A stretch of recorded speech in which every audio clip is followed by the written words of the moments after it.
Seterusnya daripada Johor, lama tak jumpa. Cik M Enterprise WPP 3863.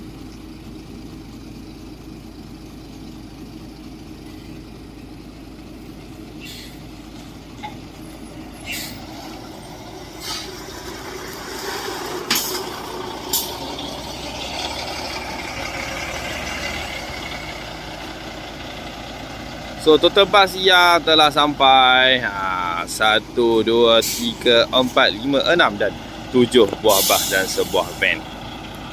Jadi lebih kurang 8 buah bas lagi yang belum sampai.